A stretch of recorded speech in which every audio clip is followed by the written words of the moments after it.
G'day. Welcome to the AgriCoach podcast for families on the land who want to grow their family's wealth and prosperity across the generations. I'm your host, Ben Law, and I'm the financial bloke. Welcome back to the AgriCoach Wealth and Wisdom podcast, the show for families who want more than just financial success. They want to grow and protect their wealth, strengthen relationships, and keep that success rolling across the generations. Now, if you've been following the share markets this past year, you'll know it's been a strange journey. Inflation's cooling, interest rates are holding, and tech stocks are charging ahead while the rest of the share market tries to make sense of it all. Not to mention that precious metals like gold and silver have skyrocketed, and Bitcoin, well, that's a whole nother story. To help us cut through the noise, I'm joined again by Libby Newman. Libby's the Senior Investment Specialist in Strategy and Research at Vanguard Australia. Libby's a country girl from Dalby on the Darling Downs, and she's now working inside one of the most trusted investment houses on the planet. For those who caught episode number 84, you'll remember Libby joined us for a deep dive into where markets were heading then, and the response was huge. So we thought it was time for round two to see what's changed and what's ahead. So for those who didn't hear the last episode, who is Vanguard? Well, they're a global investing powerhouse that pioneered low-cost index investing. And today, they manage over 16 trillion. Yep, that's trillion in assets worldwide as of December 2024. And that's in Australian dollars.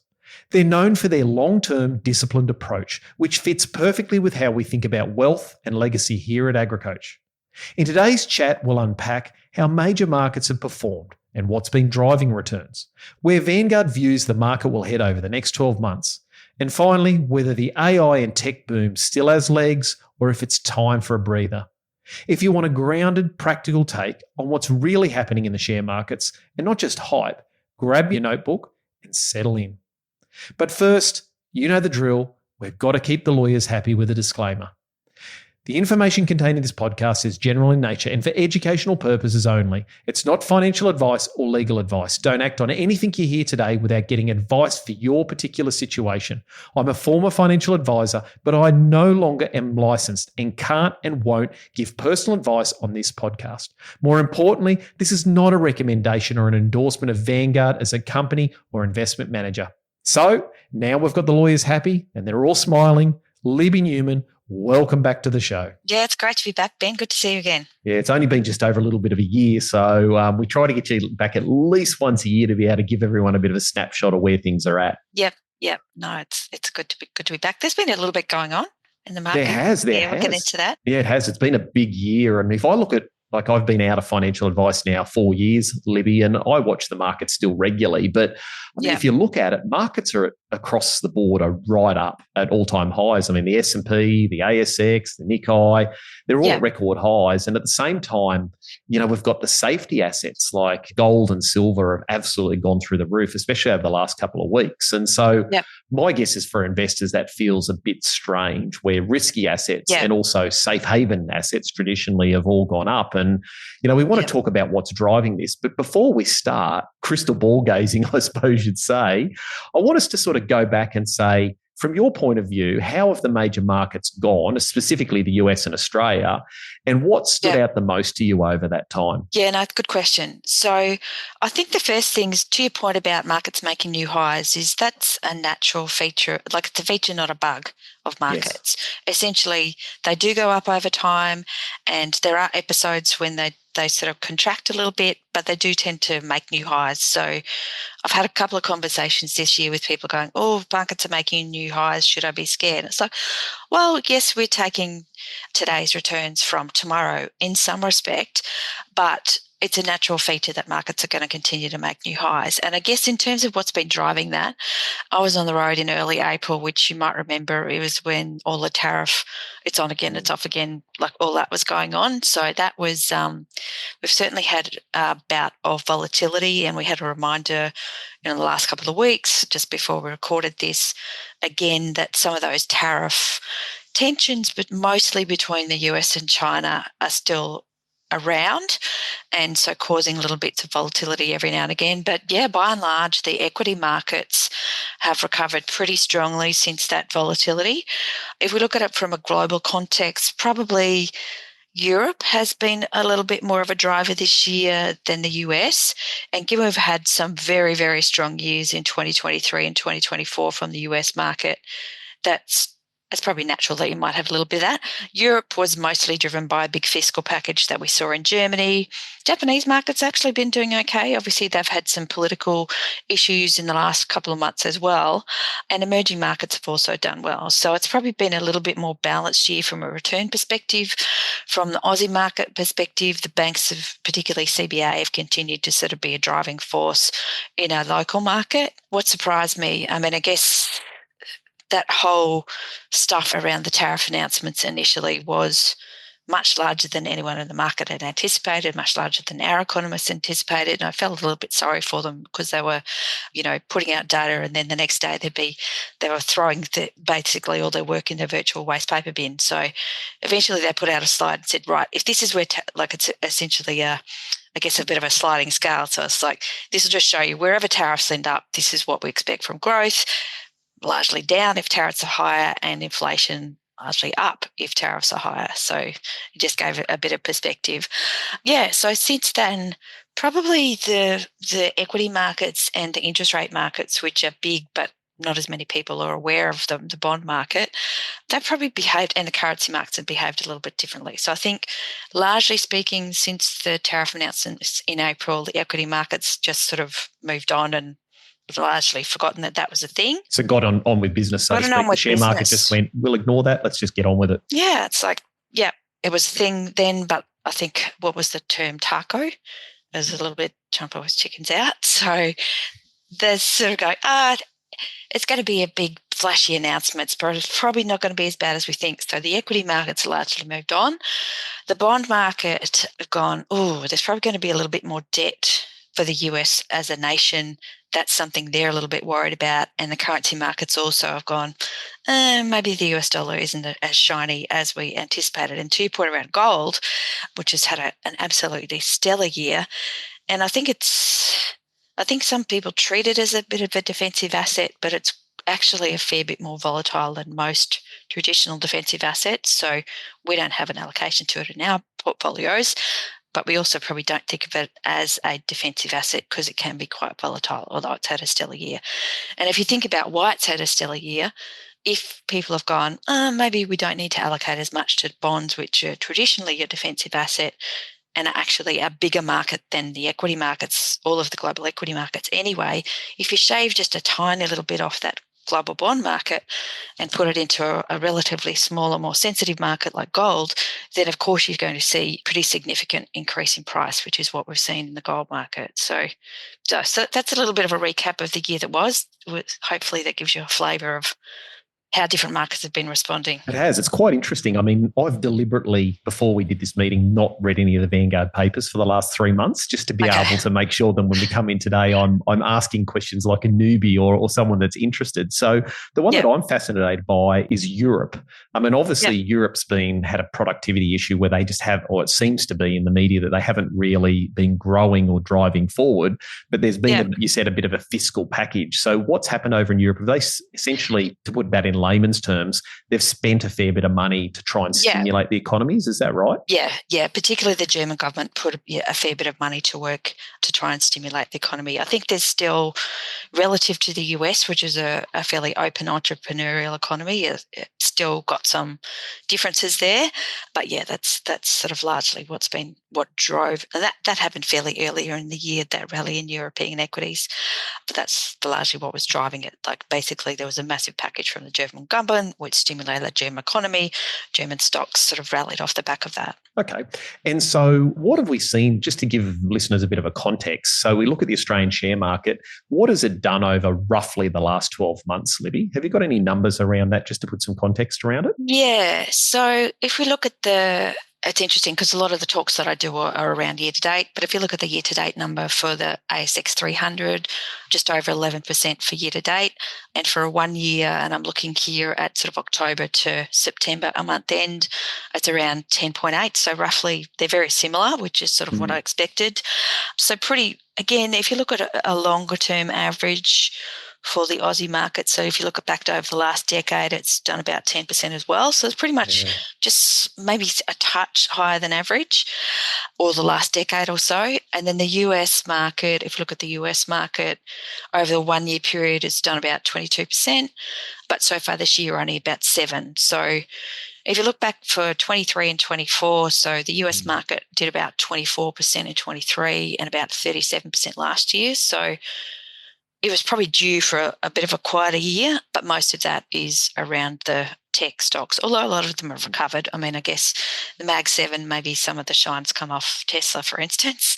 Their performance has been a little bit less uniform than it had been the last couple of years. But that sort of gives you a sense. And I think global equities, if we look at global equities as a whole, similar sort of picture, like for a 1 year period to September, 17%, and for year to date, sort of 14.7%. So very similar. I think we saw a little bit of volatility and up and down at the back half of 2024, but largely since April, we've seen rallies across the board in risk assets, so equity markets. It's interesting, Libby, because I've had I suppose, as you get older and a bit longer in the tooth, you start to look back over time periods and you get better context. And I can remember I came into the market, into the financial advice market when the tech boom was on. So late 90s, and just the tech stocks and the US market just skyrocketed and then crashed off the other side.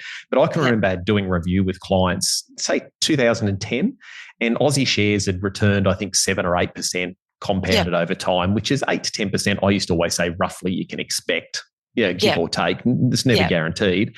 But international shares just hadn't performed. So over a whole decade, and I can remember talking to people and they're like, US shares are just not the place to be. International shares, I think a few people said, suck. Why would you invest there? Why would you invest back in Australia? And now it's been almost the inverse over the last number of years, where international shares have performed really, really well, and Australia, comparatively at 10% per annum, have been the laggards. And I think that's a real lesson I want people listening to understand, is that, we're looking at the moment and we look at the market and go, wow, international, more specifically US shares, have done so well over the last couple of years. It doesn't mean they'll do the same in the future. Doesn't mean they won't either. And that's the challenge. And diversification is a really, really key thing here. Yeah, no, that's exactly right. I had the exact same conversation with my mum, because she had some global managed funds in her portfolio, and she's like, they've just done nothing for a decade. Why would I have them in there? And you're right. If we look at over the last decade, global shares have done about 13% and Aussie shares have done 10%, as we said earlier. And given that global shares, our team, I'm lucky because I've got our investment strategy group, which is about 100 strong globally, who are PhDs and CFAs and all the smart people in the room. So I've got lots of phone of friends that I can ask. They actually did some analysis on the US market, because the US market has been driving, it's about 70% of the global market. So it's been driving a lot of those returns over the last decade. And they're like, right, what would we need to see in place to have another decade like we have had from the US market? And it's not to say that we wouldn't have another decade of 13%, but given that we've already seen sort of earnings probably a little bit stronger than normal, and I guess the market's assessment of that, so price to earnings, also sort of a little bit stretched, like we'd need to see those things are already above average. We need to see them go way above average to deliver another return, another decade of 13% return. So that's why we still think it pays to be diversified, but we think it's more likely that the engine of growth might play out a little bit like it has this year, in that US is not as much the driver, and there'll be other parts of the market which are the driver, which, for us, that's the lesson in why be diversified, because you really don't know which engine is going to fire in any given year or decade. Yeah, it's interesting you should say that, because when I look at what's happened in the market over the years, is the US is at 70% of the world's share market, is a massive component, isn't it? So it's really the engine room. And if I went back, say, 2 years ago, before that big last jump we just mentioned, with, I think, what did you say it was? It was 22%.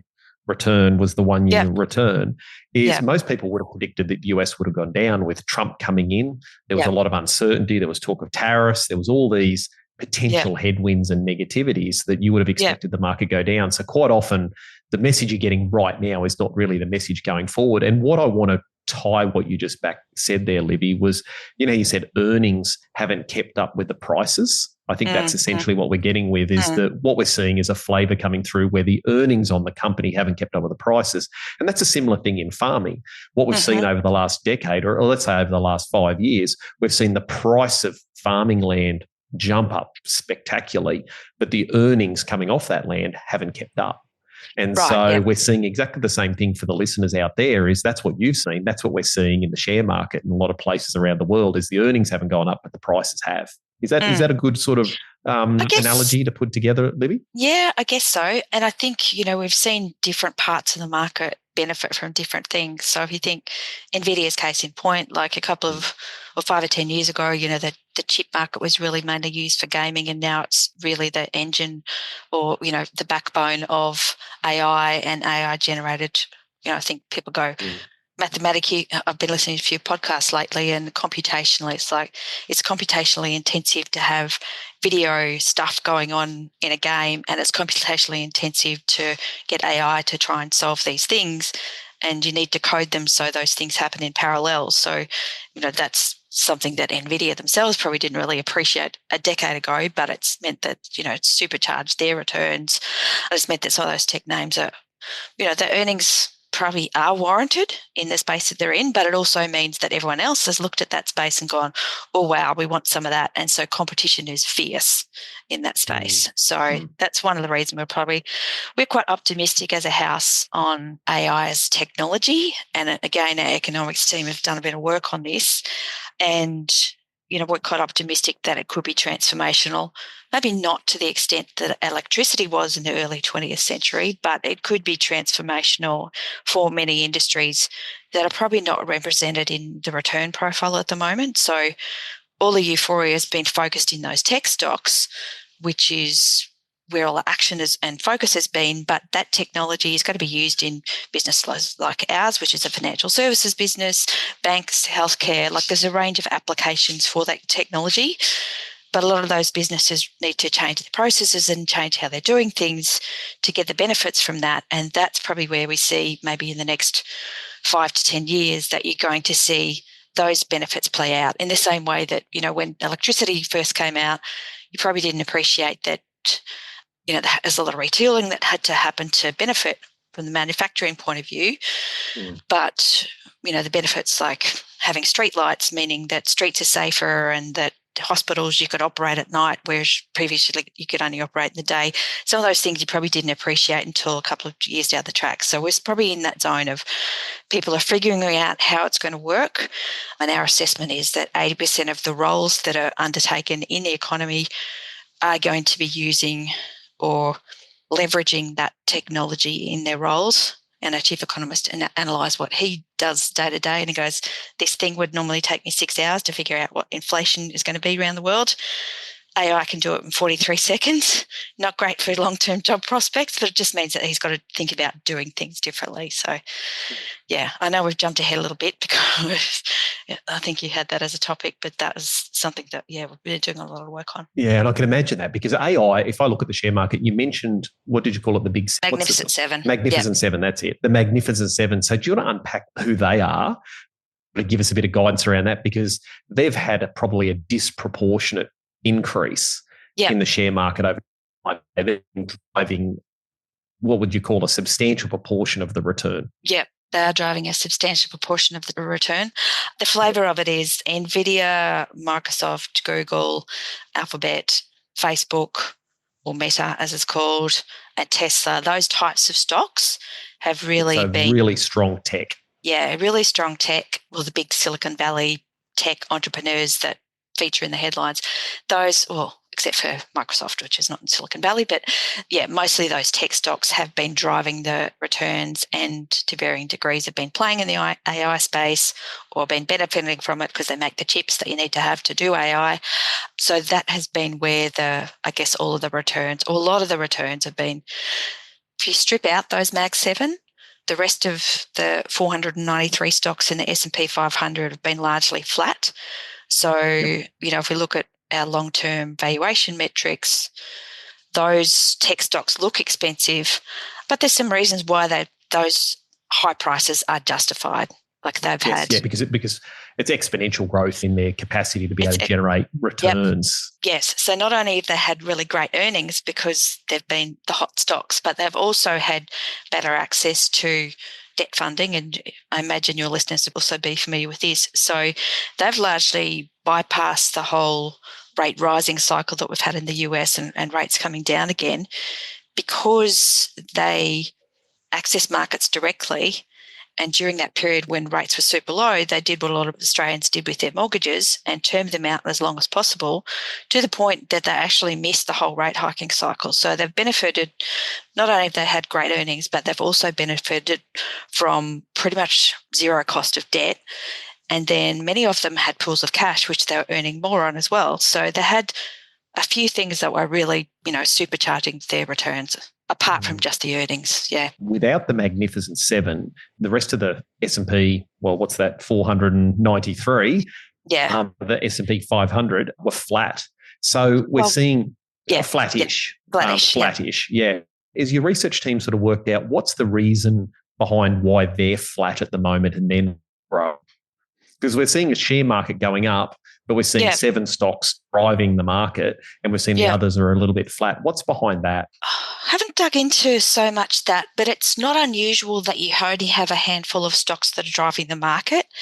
Over the long term, we've done some analysis just to, for in any given year, you might have maybe 40% of stocks which outperform the market and 60% which underperform. So if you look at the overall market return, it's a little less than a coin flip in terms of being able to pick those stocks that have outperformed.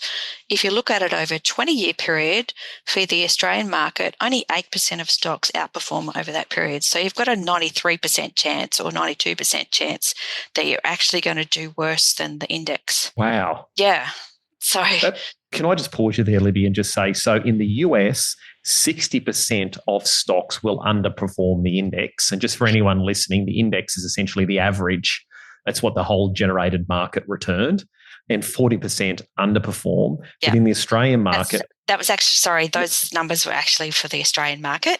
Oh, okay, yes. It's a similar sort of picture. So for the Australian market, 92% underperform over a 20-year period. And I think for the US market or for the global market, I think about just less than 90% underperform the market. But there's an academic study which shows that I think he went back almost 100 years as an academic in the US, and there's only 4% over that period which outperform the market. So 96% underperform. Yeah, that's interesting. I find that fascinating. Yeah. I mean, intuitively, I kind of know that from what I used to do. But I mean, if for people listening and go, well, if you went and randomly picked stocks on the Australian share market or the international or American share market, 90% of those, if you just randomly picked them, would underperform the average. Yeah. I mean, in Australia, it's probably a little bit skewed to large cap. So if you've got BHP, CBA, Westpac, you've probably got a good chance of, having some chance of outperforming. But I mean, a decade ago, you probably wouldn't pick that you would get 10,000% out of NVIDIA because it wasn't even on the radar. No. Well, that's the big thing I see, Libby, with the market is you look at NVIDIA, Tesla, you look at ChatGPT coming through into Microsoft. You look at those 3 companies alone, and I'm sure there's dozens of others. 10 years ago, they either didn't exist or they were minuscule, and nobody would have had any clue that they would have performed, up into almost $1 trillion companies. And so my guess is going forward, we're probably going to see more of that, would you suggest? Because now with AI kicking in, it's very hard to pick which companies are going to float to the top and dominate, and those that are going to, burn and become an opportunity and then just disappear because it's changing so quickly. Yeah, it is changing so quickly. So, I think we've done some analysis which goes back several decades. And because, essentially in the equity market, you've got blue sky in terms of how much shares can go up. And that really drives the market return over the long term. So those handful of stocks that are really pushing the market to new highs continually, it'll be a different set of stocks. Like if you look back maybe in the 60s and 70s, it might have been Kodak. Kodak's probably not really up for the top 10 today. But because everything else is driving those market returns, doesn't really matter if Kodak's not in the S&P 500 anymore. So, unless you've got all your money in Kodak. Unless you've got all your money in Kodak. If you've got it in a diversified index, then you're almost guaranteed of having the next big thing in your portfolio. And the ones that drop out really a much lesser influence. Okay, so considering where we are in the economic clock and all the research that the PhD people are researching within the team, did you say there's 100 or a couple of hundred? Yeah, it's almost 100 now. I was doing the 100, numbers yeah. last week, yeah. So 100 specialists that are looking at this stuff day in, day out. Affectionately, I suppose you call them the propeller heads that sit back there and analyse all the data. Think tank. Yeah, that's much nicer than the propeller heads. So thinking about it's going forward, like people are always going to ask, well, what's next year going to look like? What's the next 10 years? Have they got any guidance about where they think the market's going? Where the economic clock is? Yeah, we're probably a little bit different to most other fund managers in that we're less likely to be out there predicting what the economic clock is going to do in the next year. I mean, our economists expect that might still have another rate cut in here and then in the US, but from a return perspective, it's really hard to pick which asset class is going to be the winner from year to year. So what we tend to do is look at it over a 10-year time frame, because that's when you have the noise washes out over that 10-year time frame. At the moment, given that we have had pretty strong equity market returns, and relative to the more defensive assets like bonds, we're actually earning, you would know with your term deposits nowadays, you're actually earning a return which doesn't have a zero in front of it, which is great. And so because you're getting a return on some of those defensive assets and you've had some really good years in equity markets, the gap between those defensive assets and the typically a little bit higher risk assets like equities is probably narrower than it normally is. So the additional, what we call risk premium, when we're talking in fancy terms, but it's basically the extra bit that you earn from being in equities for taking on that risk that it can go up and down a lot more. That's probably, it's probably less than it normally is. So we are very diversified in our portfolios. We have some defensive assets and some growth assets or equities shares in there as well, just to have our bases covered for the good, bad and the ugly. But it does mean that, you might be able to achieve, if you've got a return target that you're looking at, you might need to take as much equity risk as you might have done a couple of years ago to hit that. So, if we look at the other thing we do is we model 10,000 different scenarios that could possibly happen. So, and we try and build portfolios for those 10,000 possible worlds, a bit like the multiverse in the Marvel universe. So we're trying to make sure that we've got all weather portfolios that are built for all sort of weathers, essentially. And if we look at the middle line of those for Aussie equities, our expectations for the next decade is probably around 5.8% over the decade, but that ranges from sort of -3 to 16%. And you can have years within that decade where it might go beyond that and below that. It's like average rainfall for everyone listening. Yeah, It's like good point, over 10 years, we expect a 20-inch rainfall, but this year we could get 20 inches. Next year you could get 40 inches. Next year, none. It's a similar sort of scenario with equities, isn't it? Yeah. And if we look at Aussie bonds, which is a defensive asset, so if we look at Aussie equities, might have sort of 5.8%. If you look at Aussie bonds, like our central expectation there is sort of 4.1. So not as big a gap as you might normally get, which is probably about 3-ish%, 2.5%, 3-ish% you might get or expect in those types of markets. So so that hopefully gives a little bit. Yeah. And we're reasonably conservative in what our outlook is for asset classes, but we try and sort of, as I said, build them for all weathers. As you said, you're trying to farm for all rainfall scenarios. So, Exactly. So there's two things. One is I want to have a quick chat about inflation, just to get an idea if you all guys do research on that. But also, what's narrowed that gap? If it's normally 3%, what's narrowing the gap at 5.8 is below what we talked about before as the long-term average. What would have to happen for that to increase? Good point. So I guess what's narrowed that gap is, two things happen. We've had interest rates go up quite a lot from close to the zero era. And at the same time, we've had very strong equity market returns in the last couple of years. And so when we look at our 10-year projections, we go, well, our starting point is that equities are already a little bit expensive. So especially US, the expectation is that if you're buying at a higher starting point, you can't just extrapolate that high starting point is going to continue ad infinitum. Essentially, you've taken today's returns from tomorrow. And so, And given that we've had, I guess, higher interest rates as well, that sometimes that era probably means that there's a little bit more challenge on profit margins as well. But now that we've come back in an area that interest rates are coming down, we've seen some of those equities sort of take off again. So I guess from a longer term perspective, some of that stuff is cyclical, but some of it is just driven by that gap really closing up between bonds or interest rate assets really coming back into the zone of providing pretty solid, reasonable returns relative to what we became used to post-GFC. Yeah, I appreciate that. And what about the US market? Is there any guidance around that? We've modelled the 10,000 scenarios over 10 years and that line in the middle. Are they given any sort of guidance for that? Or is that really, because that's a really hard one, especially with AI. That is, I'd have to say, if I was an economist, I'd be far more comfortable predicting the Aussie market than the US, that's for sure. Yeah. So I guess coming back to that central point in the 10,000 scenarios that we've got for global markets is around 5.7%. So it's pretty similar to the Aussie market, and I think that's largely because the US market is a big part and we've probably got slightly more conservative expectations on the US part of that global return profile. Have we got any sort of in the research, any indication on where inflation's going to be heading over that time as well? Like, because I mean, I used to always talk about back when I used to do financial advice back in the early days. I used to say somewhere between 2.5% and 3.5% is what we normally average expect each year. And so anyone listening who doesn't understand what that means, it just means your price of goods will just increase between 2.5% and 3.5% for year.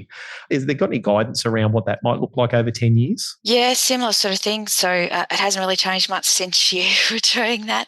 Yeah. So I think our central expectation for Aussie inflation is around 2, just a touch over 2.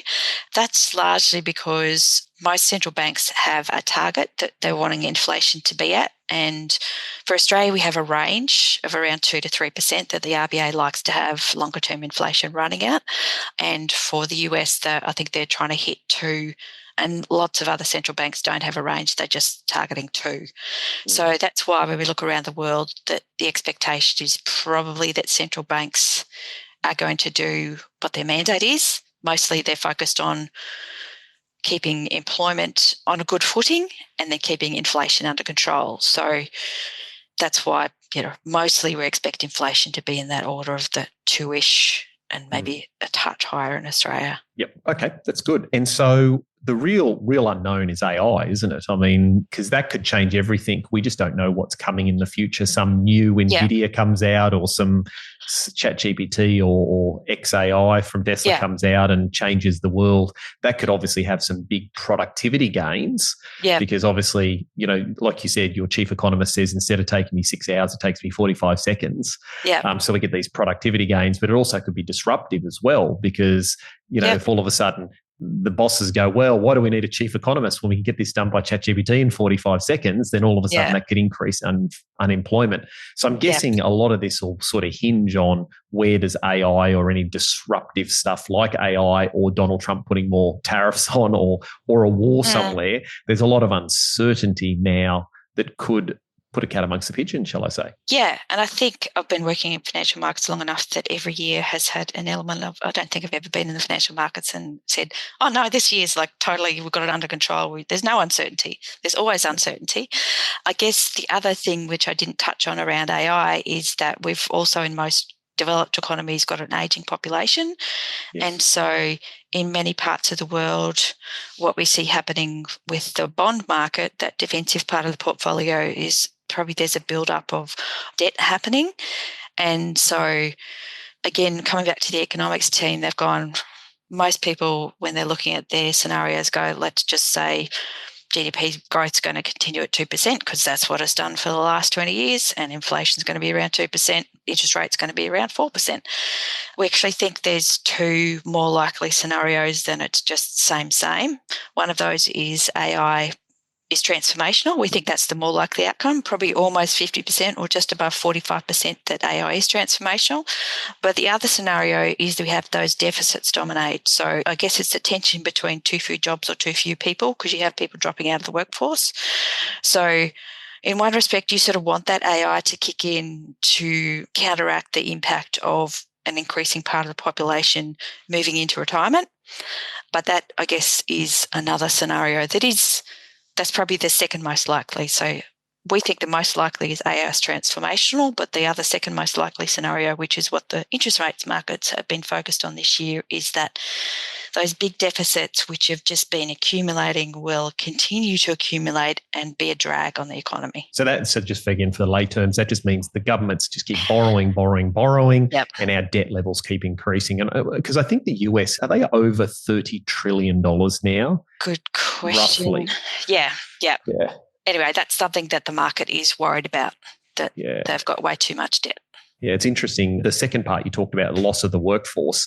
I did a podcast with John Anderson, the ex-deputy PM, a couple of months ago, and we talked about the population bomb. You know, when you look at the mathematics behind this, within 2 or 3 generations, the precipitous drop in the workforce is going to be quite substantial. And so there could be a balancing effect with a reduction in workforce and an increase in AI over time. It's just so unknown. And for me, I look forward and I go, AI is absolutely transformational, and research is showing 50%.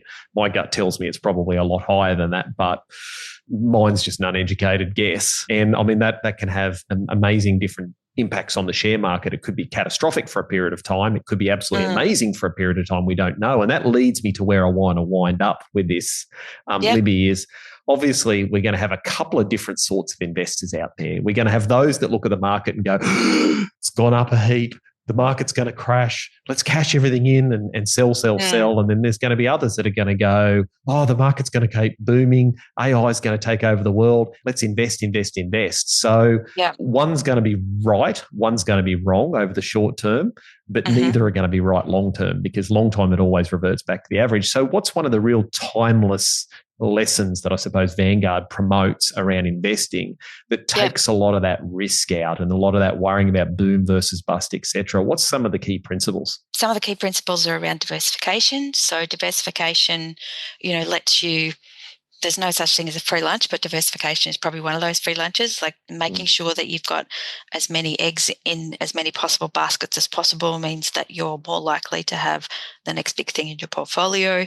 And that, it's essentially hard in an index fund where, say for the Australian market, we invest in all of the top 300 shares that are in the Australian market. So there's a number of things that sometimes you have small caps do really well, and you can have, some of those smaller companies do amazingly well in some years. And so you want to have that in your portfolio in the years when maybe CBA and BHP aren't, as shining lights as they have been the last couple of years. So that's the first thing, stay diversified. The other thing is stay the course. So keep calm and carry on. So don't panic and go to cash when markets are down. Markets eventually, history shows us, eventually do recover. Sometimes that takes a very short amount of time, as it did in COVID and earlier this year, and sometimes it can take a bit longer, as it did in the GFC, but patience generally is rewarded.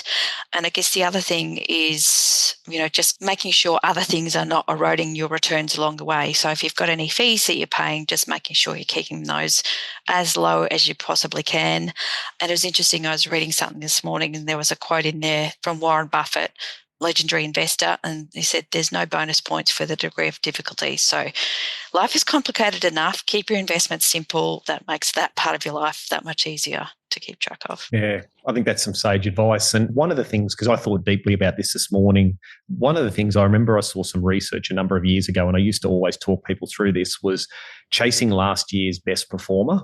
Oh, yeah. Long term never works out. And what I mean by that is if you go, okay, well, last year Australian shares did the best. I'll take all my money out. I'll put it in Australian shares next year. And then next year, international shares did the best. So the year after you go, right, I'll take everything out of Australian shares and put it in international shares. And I think the research over like 20 years, and I think it was Vanguard did it at the time, and I'm going to butcher this, so please nobody listen and take this as gospel, but it was like you could either go, we'll invest it in last year's best performer or last year's worst. And so in other words, when you invest in last year's worst performer, you go, oh, Australian shares were the worst last year. We'll take all our money out and put it there. And actually the returns over like a 20-year period were better from investing in last year's worst performer than best performer. And then there was the average, and the average outperformed both of them. And so that was just taking that average return over the time and diversifying far outstrip both of them. And so that actively trying to chase last year's best return is always going to be a fraught strategy. So for me, everyone listening is going to, on average, have some superannuation. Like, be really thoughtful, review your super, review your investments, do your strategy and think about the long term, but be very, very careful about being fearful or greedy, because Warren Buffett says be fearful when everyone's greedy and greedy when everyone's fearful. And I think at the moment, you could be both, because you could be looking, as I said, through the lens of, wow, this is the greatest transformational period in history, I'm in. And then others could be going, this is the worst time in history. And so I think now is when noise is at its greatest. And now is when people are potentially going to make the big mistakes. Yeah. No, that's a good point. I was sitting in a cafe on the weekend and overheard a conversation about property, and Australians love property versus shares. And he's like, oh, you'd be crazy into going into the property market right now because shares have done so well. It's like, I don't know that I'd be saying that because they've had 2 good years, they're going to continue to have another 3 or 4 good years. You've got to be prepared that they won't. But then you're probably also going to have to take some risk outside of cash to meet your long-term needs in retirement, because cash over the long term tends to be the worst performer, even though it's the most stable. Yeah. And that's why it's really good to think through your strategy and get external advice from someone that can look through the noise. So Exactly. And don't shoot from the hip. So awesome, Libby. Well, look, that's been amazing today. I really appreciate the input. I know it's a very, very hard topic, because it's like we talk about facts in the past and then we start talking about the future, and crystal ball gazing is a nervous activity to be undertaking, but I really appreciate your candor. And is there anything else you'd like to leave with everyone thinking about the investments before we sign off today? No, but I'd say that that's why we have our 10,000 bases covered, is that we sort of acknowledge that there is noise in markets and we try and cover our bases in our portfolio construction. When we think about portfolios, we're trying to have our bases covered as much as possible. Yeah, I appreciate that. Awesome, Libby. Righto. Well, thanks very much for your help. I really appreciate it today. And we'll get you back on in a year's time to be able to look back at the markets and see where we're at. Hopefully there's been some really interesting things that have happened to talk about. Yep. Great. Thanks, Ben. Well, it's always a pleasure to have Libby on the podcast, and it's a tough gig providing an update on the markets. They're complex. It's a short period of time, but I hope that gave you all a bit of an understanding of what we've seen over the last 12 months. But more importantly, we want to have a steady hand when it comes to investing, and we want to remember to stay disciplined, stay diversified, and don't get swept up in the headlines, because that's something that happens to every single investor, from the professional to the absolute amateur. And just before you run off, I just want to say one of the best thank yous you can give us if you enjoyed this episode is make sure you follow us on Spotify and Apple Podcasts. It helps families like you discover us and the podcast, and helps us share the wealth and wisdom and the things that we need to learn to become a high-performing family. And if you want to know more about what we do at AgriCoach, visit agricoach.com.au. Until next time, I'm Ben Law, I'm the Financial Bloke, and remember, it's more important who you are than what you have. I'll see you next time.